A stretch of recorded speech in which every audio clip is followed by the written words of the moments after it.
Halo semuanya, gimana kabarnya nih? Semoga selalu diberikan kesehatan dari virus maupun penyakit. Dan yang sedang sakit, segera diangkat penyakitnya oleh Yang Maha Kuasa, bisa beraktivitas kembali seperti semula. Amin. Ada yang penasaran kami di sini mau ngapain? Ngapain nih Mas kita di sini? Di sini kita hanya ingin berdiskusi tentang literasi keuangan. Oh, tapi sebelumnya disclaimer dulu, kami hanya ingin berdiskusi tanpa maksud menggurui dan masih perlu banyak belajar lagi. Maka dari itu, apabila ada tutur kata atau perbuatan kami yang kurang berkenan, mohon dimaafkan. Balik lagi di sini bersama kita yang akan membahas tentang apa Mas? Apa Mas? Bagaimana menentukan tujuan keuangan? Kan kemarin sudah disinggung-singgung dikit tujuan pentingnya tujuan keuangan itu gimana. Nah, kita ingin tanya nih, menentukan tujuan keuangan itu kayak gimana sebenarnya? Kan kalau emang tujuan keuangan itu penting, seharusnya kita harus bisa menentukannya juga dong. Masa asal aja langsung uang saya pengen kayak gini, kan nggak bisa kan? Pasti ada step by stepnya juga kan. Gimana sih cara menentukan tujuan keuangan? Tujuan keuangan ya. Jadi yang pertama itu targetnya harus lebih jelas dan spesifik gitu. Misalnya aku pengen punya tabungan gitu kan, 5 juta, 10 juta atau apa, jadi harus jelas gitu loh dan spesifik.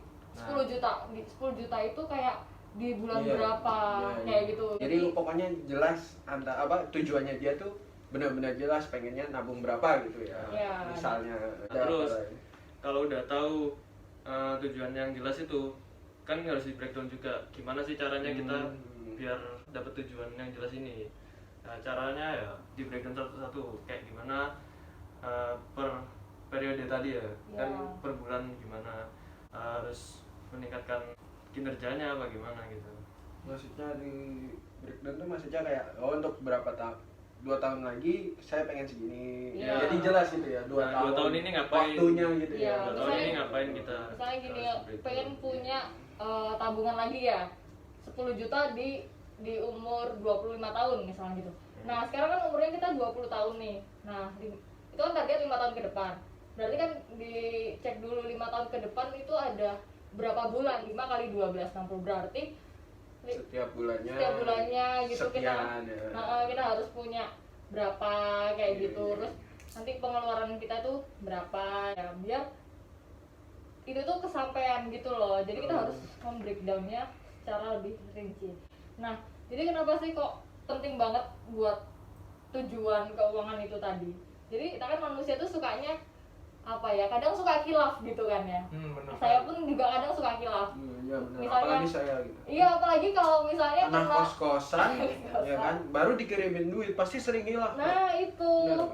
Terus apalagi cewek kayak saya ya, sukanya tuh kalau udah tanggal cantik nih ya, kayak tanggal 22, 11 itu tuh biasanya suka banyak promo di marketplace. Tergiur gitu loh buat ngebelanjain uang itu tadi dan lupa sama tujuan keuangannya gitu. Dan diharapkan dengan adanya tujuan keuangan ini, kalau kita melenceng itu setidaknya bisa balik lagi ke jalan yang benar. Jadi kalau misalnya ada godaan dikit, oh enggak, aku punya tujuan nih. Jadi gini, kita tuh kalau buat tujuan tuh, kalau di yang saya diajarkan sama dosen gitu tuh ada beberapa tujuan. Pertama, ada tujuan jangka panjang. Biasanya jangka panjang itu lebih dari 10 tahun atau lebih dari 5 tahun kayak gitu kan, lebih lama. Terus tujuan menengah gitu kan, menengah tuh biasanya antara 2 tahun atau lebih dari setahun sampai 5 tahun kayak gitu. Tujuan jangka pendek ya berarti kurang dari setahun gitu. Lah misalnya nih kita punya tujuan jangka panjang kan, tentu lama banget. Misalnya nanti di umur 50 tahun saya mau pensiun gitu kan. Untuk mencapai tujuan pensiun itu saya tuh setidaknya butuh uang 3 miliar misalnya ya, untuk kehidupan pensiun saya. Selama pensiun kan diharapkan kita tuh nggak bekerja lagi gitu kan, tapi kita bisa hidup layak atau bisa lebih baik dari yang sekarang gitu kan. Untuk mencapai tujuan itu, jadi kita menentukan kayak kebutuhan kita per bulan itu berapa gitu kan. Habis gitu diikutkan inflasi. Maksudnya sekarang misalnya butuhnya 5 juta nih per bulan untuk sekarang, tapi kan untuk 60 tahun lagi tuh udah lebih dari 5 juta kan pasti. Ada inflasi gitu, ada faktor lain juga gitu. Akhirnya ya udah mulai sekarang saya itu nabung menabung atau berinvestasi untuk mencapai tujuan itu tadi, kayak misalnya dengan membeli saham atau nabung saham atau nabung emas kayak gitu. Oh ya, itu nanti Iya. kita bahas di video selanjutnya. Jadi sebenarnya tujuan itu dilihat dari bentuk-bentuknya hampir sama kayak ya buat investasi itu sendiri ya. Iya, dan tujuan orang tuh kan beda-beda ya. Iya, iya. Kadang tuh ada yang pengen naik haji juga bisa, terus kadang ada yang pengen jadi filantropi kayak berbagi kepada orang banyak gitu kan, terus pengen punya villa atau properti, itu kan juga salah satu tujuan keuangan gitu loh. Banyak sekali sebenarnya, punya dana pendidikan anak itu juga. Tadi kan kita membahaskan soal tujuan kita. Nah, Iya. ada nggak sih Mbak kayak secara umum itu orang-orang biasanya mengelola keuangan itu tujuannya buat apa gitu? Misalnya ya contoh-contoh di sekitar kita aja gitu. Kalau saya pribadi ya, biar budaya. tujuan saya tuh yang jangka pendek nih ya, kurang dari setahun.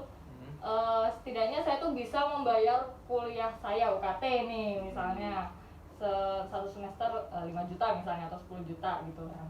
Nah itu kan 6 bulan.